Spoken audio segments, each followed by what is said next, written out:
Bismillahirrahmanirrahim. Assalamualaikum warahmatullahi wabarakatuh. Innal hamdalillah walhamdulillahi rabbil alamin wa bihi nasta'inu ala umuri dunya waddin. Asyhadu an la ilaha illallah wahdahu la syarikalah wa asyhadu anna Muhammadan abduhu wa rasuluh.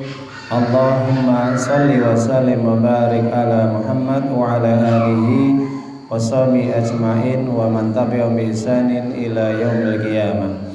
Usikum wa nafsi bi taqwallah faqad fazal muttaqun kama qala Allah ta'ala fi kitabil karim ba'da na'udzu billahi minasyaitonir rajim. Ya ayyuhalladzina amanu taqullaha haqqa tuqatih wa la tamutunna illa wa antum muslimun. Wa qala aidan ya ayyuhalladzina amanu taqullaha wa qulu qawlan sadida yuslih lakum a'malakum wa yaghfir lakum dhunubakum wa may yuti'illaha wa rasulahu faqad faza fawzan 'azima. Wa qala Rasulullah sallallahu alaihi wasallam ittaqillaha haitsuma kunta wa atbi saytal hasanata wa khaliqin nas bi khuluqin hasan. Thumma qala fi haditsil ukhra khairukum man ta'allama al-Qur'ana wa 'allama iqra'ul Qur'an fa innahu ya'ti yaumal qiyamah syafi'a li ashabi. Rabbi shrah li sadri wa yassir li amri wahlul 'uqdatam min lisani yafqahu qawli. Rabbi zidna ilma warzuqna fahma waj'alna minas sholihin. Amma ba'd. Para jamaah Bapak Ibu yang dimuliakan oleh Allah Subhanahu wa taala, alhamdulillah kita bersyukur kepada Allah yang mana pada kesempatan yang berbahagia ini kita masih diperjumpakan kembali untuk bisa berkumpul di majelis ilmu, dan ini merupakan Riyadul Jannah, taman-taman surga. Dan alhamdulillah kita bersyukur kepada Allah atas limpahan rahmat taufik hidayahnya sehingga kita bisa tetap istiqomah melaksanakan ibadah sholat wajib maghrib berjamaah di masjid yang mulia ini. Mudah-mudahan amal ibadah yang kita kerjakan dengan niat tulus ikhlas mencari ridha Allah diterima dan diberkahi oleh Allah Ta'ala. Amin ya rabbal alamin. Tidak lupa salawat serta salam kita aturkan kepada junjungan Nabi kita yang mulia, Nabi besar Nabi Muhammad sallallahu alaihi wasallam.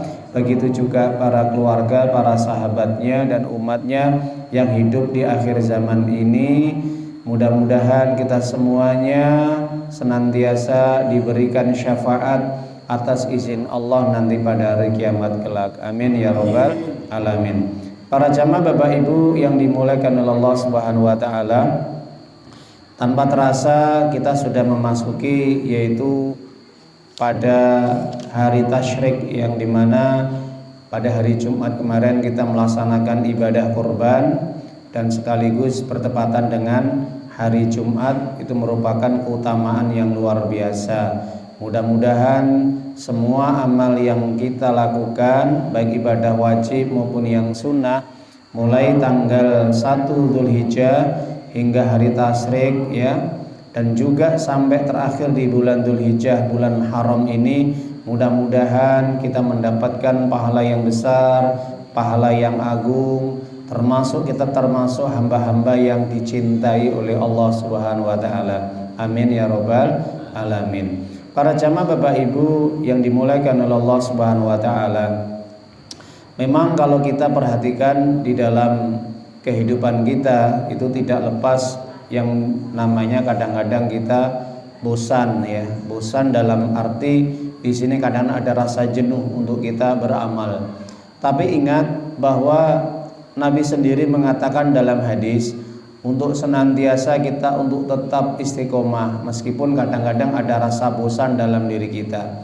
Selama kebosanan tadi tidak sampai kita meninggalkan kewajiban Allah, perkara-perkara yang wajib kita tinggalkan, maka mudah-mudahan kebosanan itu akan tidak bertahan lama, hanya sebentar. Berbeda kalau mereka yang sudah bosan untuk melaksanakan kewajiban Allah, maka itu bisa mengikis iman kita, bisa mengikis segala amal ibadah kita.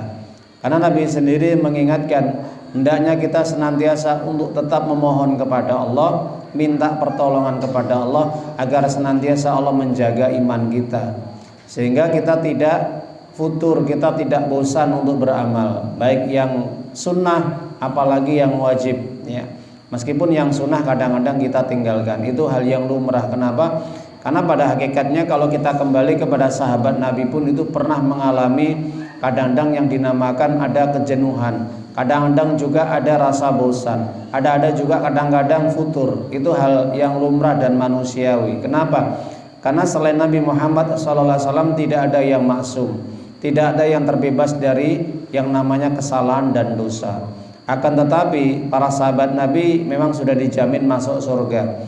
Jadi kebosanan mereka, kejenuhan mereka, kadang-kadang kefuturan mereka, kemalasan mereka itu ditunjang, dibarengi dengan semangat ibadah yang wajib mereka, jihad mereka, dakwah mereka, keteguhan mereka, keistiqomahan mereka, belum perjuangan dengan harta mereka dan yang lainnya, bahkan jiwa raga mereka wakafkan untuk agama Allah, dalam rangka untuk membela agama Allah, dalam rangka untuk menjaga Nabi Muhammad SAW. Maka apapun yang mereka lakukan, seandainya mereka itu ada kebosanan, kejenuhan, kefuturan, itu tetap dimaklumi dan dimaafkan oleh Allah Subhanahu wa taala.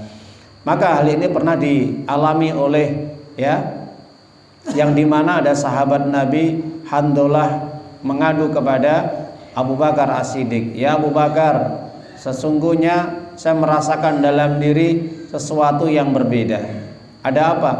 Jadi kalau kami berkumpul, saya berkumpul di tengah-tengah Nabi SAW, di tengah-tengah para sahabat, itu seakan-akan semangat kembali, hadir ya keimanan yang baru, kayak seperti HP yang dicas gitu ya, mulai bertambah, iman mulai naik ya. Kenapa? Karena melihat wajah-wajah para sahabat, terutama khususnya melihat wajah Nabi, begitu luar biasa senangnya, gembiranya, sumringahnya, bahkan semangatnya ketika mendengar sabda-sabda Nabi, nasihat-nasihat Nabi, pesan-pesan Nabi. Kami semangat. Tapi apabila kami berpulang, kami kembali ke rumah, ke keluarga, kami meninggalkan majelis-majelis Nabi dan para sahabatnya, sehingga seakan itu hilang begitu saja. Sehingga apa yang terjadi? Kami kembali down, kami kembali futur ya. Maka Abu Bakar juga merasakan juga seperti itu. Masya Allah ya, ini para sahabat Nabi nggak main-main. Manusia-manusia pilihan yang dijamin oleh Allah ahli surga, ahli jannah. Tapi juga merasakan juga ada kejenuhan, ada kebosanan. Dan itu manusiawi. Kenapa? Karena pada hakikatnya manusia itu kata Allah SWT diciptakan dalam kondisi jazua. Jazua itu berkeluh kesah ya. Khuliqal insanu jazua ya. Itu sudah nas di dalam Al-Qur'an, berkeluh kesah. Kadang-kadang merasakan ada kejenuhan, kebosanan, itu hal yang lumrah, manusiawi. Makanya sampai para ulama mengatakan al-imanu yazid wa yanqus. Iman itu bisa naik, bisa turun. Yazid dalam kondisi dia sedang taat, dalam kondisi dia sedang beramal soleh, dalam kondisi dia mendapatkan cahaya iman, hidayah dari Allah, nasihat-nasihat, ilmu dan sebagainya. Ini bisa yazid, iman naik, hati semakin terang benderang ya, dan pikiran semakin fresh. Nah, ini menyebabkan seseorang ini bisa semangat untuk beribadah kembali, semangat untuk mentaati Allah. Kenapa? Karena saat itu dia sedang mentaati Allah, sedang mengingat Allah. Sebaliknya iman ini bisa yangkus, bisa turun, disebabkan kenapa? Karena bil maksiyah. Di saat ketika dia berkumpul dengan keluarga, berkumpul dengan teman kerjanya, relasinya ya, atau kerabat saudaranya, ketika dalam perkumpulan mereka atau ketika sedang berkumpul dengan keluarga, berkumpul dengan teman-teman dekatnya, ketika itu jauh dari agama, tidak pernah membahas masalah ilmu atau kehidupan akhirat, ini bisa menyebabkan down, bisa menyebabkan yangkus ya. Apalagi bertemu dengan teman-teman yang ahli maksiat, teman-teman yang suka ngompori, suka membisikkan, mengajak perbuatan-perbuatan yang tidak baik, perbuatan dosa dan maksiat. Ini bisa menyebabkan iman seseorang down ya, futur. Nah, jadi para jamaah Bapak Ibu yang dimuliakan oleh Allah Ta'ala, maka kalau kita kembali kepada nas-nas di dalam Al-Quran, Maka banyak sekali yang dimana ketika Allah Subhanahu wa ta'ala menjelaskan di dalam surat Al-Anfal ayat yang kedua, Allah katakan innamal mu'minuna alladzina idza dzukirallahu wajilas qulubuhum wa idza tuliyat alaihim ayatu zadathum imanan wa ala rabbihim yatawakkalun. Apa kata Allah Subhanahu wa ta'ala? Allah katakan sesungguhnya orang-orang mukmin itu apabila dibacakan ayat-ayat Allah, dinasihatkan tentang Allah, diingatkan tentang Allah dan ayat-ayatnya, perintah dan larangannya, di situ ada nasihat-nasihat tentang kehidupan akhirat, di situ dijelaskan tentang kabar surga dan juga ancaman neraka, maka pastinya iman itu akan naik. Zadathum imana wa ala rabbihim yatawakkalun. Pasti orang itu kalau bertemu dengan teman yang agamanya itu baik, agamanya soleh, ya, dan dia semangat untuk memberikan nasihat, mengingatkan kehidupan akhirat, mengingatkan tentang ketaatan, mengingatkan tentang kebaikan, amal-amal kebajikan, maka secara tidak langsung pasti nanti imannya akan naik, kata Allah. Jelas ya? Ini sudah menjadi hal yang fitrah gitu. Karena kita sebagai manusia ini tadi katakan oleh Allah, khuliqal insana jazua, berkeluh kesah, manusia itu lemah, manusia itu kurang syukur dan yang lainnya. Banyak sekali. Nah, maka tergantung seseorang tersebut, kira-kira bisa nggak dia menempatkan dirinya, posisinya ketika orang itu mau dia berkumpul dengan orang-orang yang baik, orang-orang yang soleh, saya yakin imannya akan terjaga, imannya akan terus terjaga insya Allah. Maka di dalam ayat ini surat Al-Anfal surat yang ke-8 ayat 2, maka orang yang seperti ini tetap dia kehidupannya bergantung kepada Allah. Orang seperti ini bisa menjaga konektivitas hubungan dengan Allah baik, ya.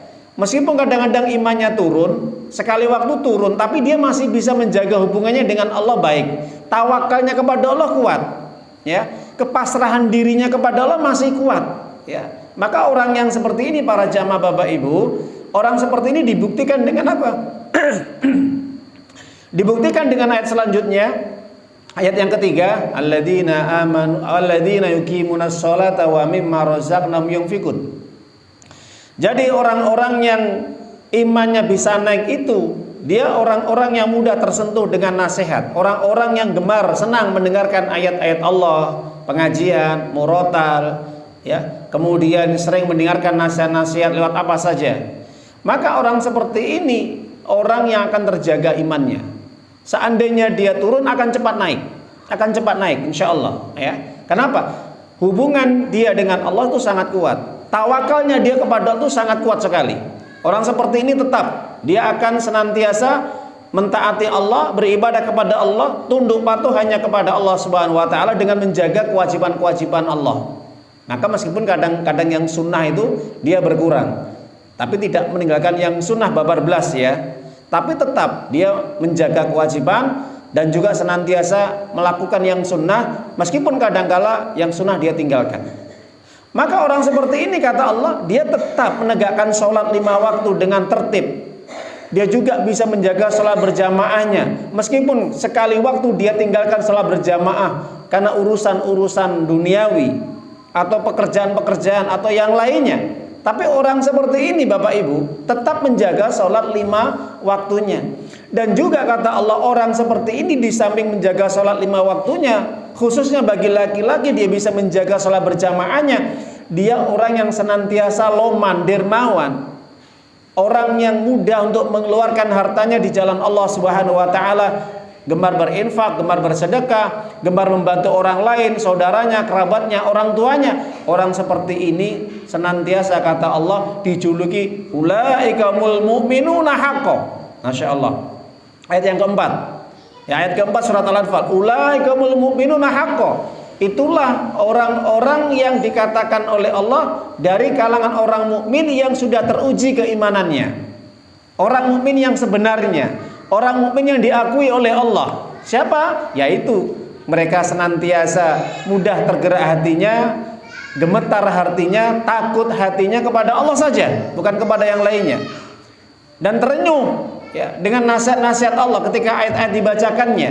Tawakalnya kuat, berserah dirinya kepada Allah luar biasa, totalitas, baik secara batin dan lahirnya. tidak pernah menyekutukan Allah, tidak melakukan kesyirikan, dan senantiasa menjaga salat 5 waktunya, dan gemar berinfak dan bersedekah di jalan Allah Subhanahu wa taala. Orang seperti ini tetap diakui oleh Allah Bapak Ibu. Meskipun kadangkala futur, kadangkala bosan, kadangkala jenuh, ada sebagian sunnah-sunnah yang ditinggalkan, tetap oleh Allah diakui. Ulaika humul mu'minuna haqqan. Itulah orang mukmin yang sebenarnya, kata Allah. Lahum darajatun 'inda rabbihim wa maghfiratun wa rizqun karim. Tetap mereka mendapatkan apa, Bu?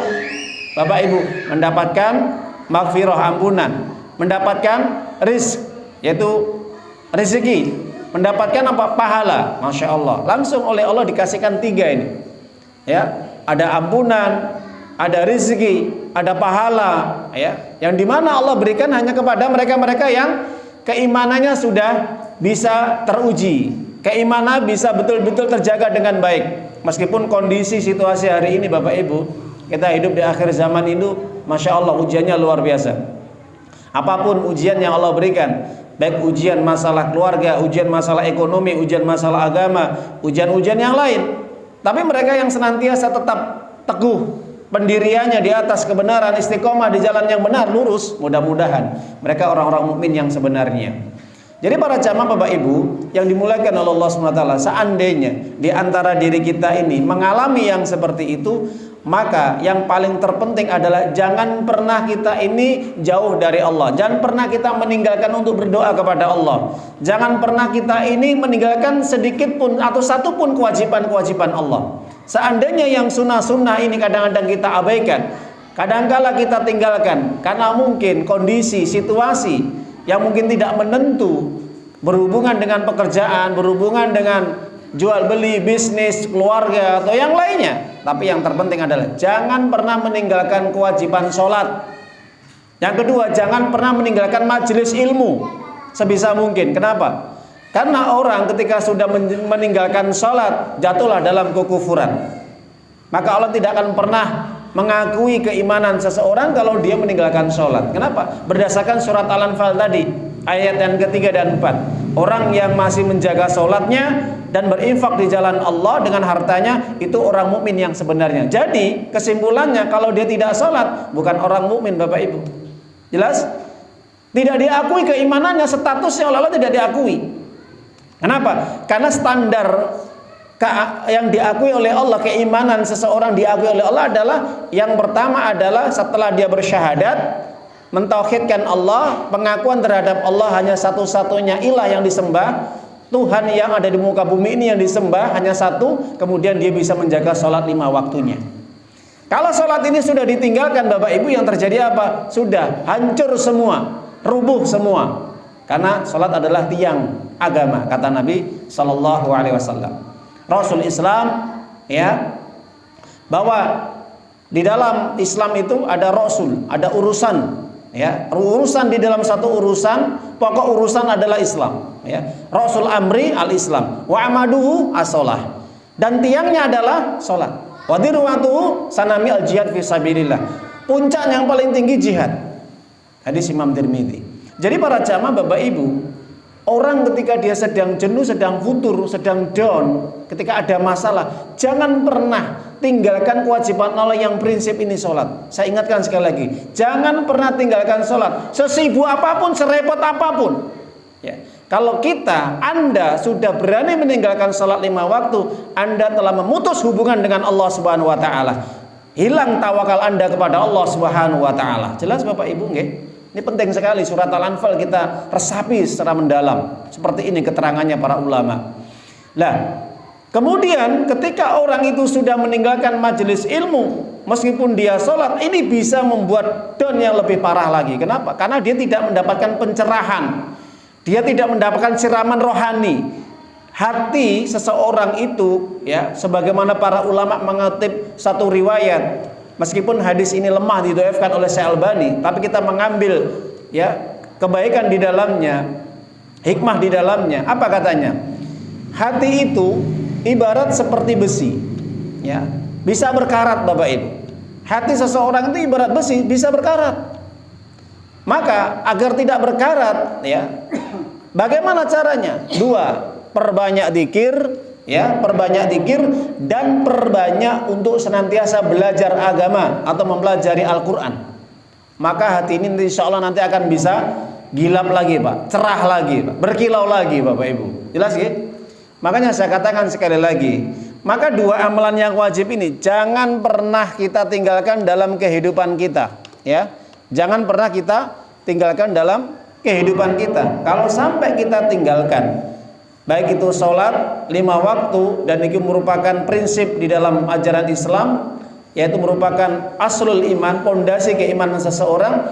Dan yang kedua, untuk senantiasa menjaga agar tidak futur, agar terus hati ini mengkilap Pak Bapak Ibu, agar mengkilap, agar terus terjaga, jangan pernah meninggalkan majelis ilmu. Makanya sampai-sampai para ulama dulu Bapak Ibu ya, itu kalau ada masalah itu datang kepada saudaranya. Apa tujuannya? Ausini, berilah aku nasihat, berilah aku pencerahan. Itu orang-orang dulu Bapak Ibu, okay? Jadi kalau ada masalah Pak, okay, itu mendatangi saudaranya, teman dekatnya yang soleh, yang berilmu, terutama guru. Ini contoh ya, Ibnu Qayyim al-Jauziyah itu kalau dia itu sedang gundah, resah, gelisah, sedang kondisi pokoknya banyak pikiran ya, biasa manusiawi, seorang ulama besar sekelas Imam Ibnu Qayyim al-Jauziyah ini ya, itu kalau ada persoalan itu dia akan mendatangi gurunya, ya, dia akan mendatangi gurunya, ya. Sehingga ketika dia sudah melihat wajah gurunya, maka dia akan sumringah kembali. Nah itu, dia akan sumringah kembali. Kenapa? Melihat wajah gurunya saja sudah sumringah, sehingga naik keimanannya itu, ya. Jadi para jamaah Bapak Ibu yang dimuliakan oleh Allah SWT, ini pentingnya untuk senantiasa kita menjaga iman kita agar tidak mudah down ya. Nah itu. Kalau kita perhatikan ya terkait dengan masalah ini, maka mudah-mudahan kita semuanya bisa dijaga oleh Allah iman kita ya, agar kita senantiasa tetap istiqomah ya.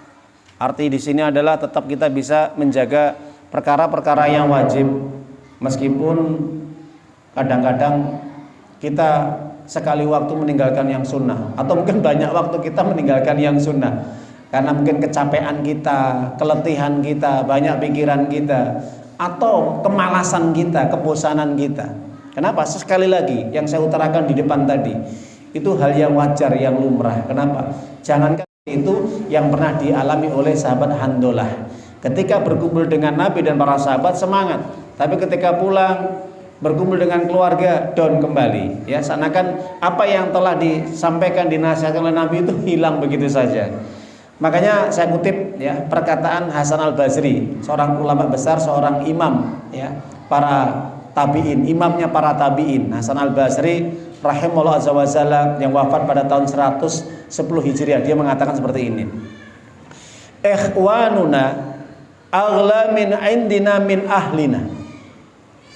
Saudara-saudara kita yang seiman, yang seakidah, yang setauhid, itu lebih berharga, lebih utama, lebih mulia dibandingkan dengan keluarga. Kenapa? Ikhwanuna yadkurunanal akhirah. Kalau kita berkumpul dengan saudara kita yang seagama, yang seakidah, yang setauhid, yang dia solih taat kepada Allah, itu pasti setiap kumpul insya Allah pembicaraannya masalah akhirat. Nggih Pak Bu nggih. Jadi kalau kumpul itu bicaranya akhirat. Bagaimana, sudah ngaji belum? Sudah hafal berapa? Ya. Dari mana nih ada kajian ini dan sebagainya. Terus mengingatkan kehidupan akhirat, mengingatkan kematian, mengingatkan tentang majelis ilmu dan yang lainnya. Itu saudara-saudara kita yang seiman. Ini kata Imam Hasan al-Basri ya. Nanti bisa di browsing nanti ya. Jadi saudara kita itu adalah saudara yang betul-betul perhatian terhadap kehidupannya, kehidupan temannya, kehidupan karibnya, agar jangan sampai saudaranya futur, jangan sampai temannya itu malas, jangan sampai terjerumus dalam perbuatan dosa dan maksiat. Makanya diingatkan kehidupan akhirat Bapak Ibu. Makanya kalau diingatkan ya jangan marah. Jelas ya? Kalau diingatkan, dinasihatkan, jangan emosi. Nah, itu orang yang hatinya lembut, mudah untuk dinasihati dan mudah untuk diingatkan. Sebaliknya, ahluna, kata Hasan al-Basri, ahluna, kalau orang itu dia jarang ke majelis ilmu, jarang berkumpul dengan teman-teman saudaranya yang seiman, orang-orang yang saleh, orang-orang yang berilmu, maka yang terjadi apa? Orang yang sering kumpul dengan keluarganya selalu akan disibukkan dengan urusan dunia. Kenapa? Karena pada umumnya keluarga itu selalu mengingatkan kehidupan dunia. Ya, mas gasnya habis, telurnya habis, sayurnya habis, berasnya habis, ya. Dan semuanya urusan-urusan dunia selalu yang dibicarakan. Jarang sekali kehidupan akhirat, kecuali pas jadwalnya ngaji. Yuk ngaji nanti malam gitu. Tapi pada umumnya kebiasaan sehari-hari itu selalu kehidupan apa? Dunia, urusan dunia. Yaitu. Nah, dari situlah nanti iman itu bisa down. Kenapa? Ketika ada masalah, pertengkaran, percekcokan, ya, gara-gara urusan dunia bisa cekcok, bisa bertengkar, ya, saling marah-marah dan sebagainya. Suami istri, orang tua dan anak. Kenapa? Dunia. Benar kata Imam Hasan al-Basri bahwa ketika keluarga itu selalu selalu dia mengingatkan kehidupan dunia, kecuali keluarga yang dirahmati oleh Allah Subhanahu wa taala. Tapi para jamaah Bapak Ibu, itu pesan yang disampaikan oleh Nabi sallallahu alaihi wasallam dan para ulama agar terjaga iman kita bagaimana? Maka perbanyaklah kita memohon kepada Allah agar senantiasa Allah menjaga kita, diri kita, hati kita, iman kita, dan perbanyak kita doa yang diajarkan Nabi apa? Ya muqallibal qulub sabbit qalbi ala dinik, ya musarriful qulub sarif qulubuna ala taatik. Dalam hadis Imam Tirmidzi, Nabi ini mengajarkan kepada umatnya agar tetap teguh, tidak terus down, tidak terus malas-malasan, tidak terus menerus futur, Pak Bu. Jadi kalau sudah futur terus ini bahaya. Ya zat yang membolak-balikkan hati, teguhkanlah hati kami di atas agamamu. Ya zat yang membolak-balikkan hati, kuatkanlah iman kami dalam mentaatimu. Nah itu, ya. Jadi Bapak Ibu, kalau nggak hafal ya pakai bahasa Indonesia kan. Ayyuhalladzina amanu ittaqullaha haqqa tuqatih wa la tamutunna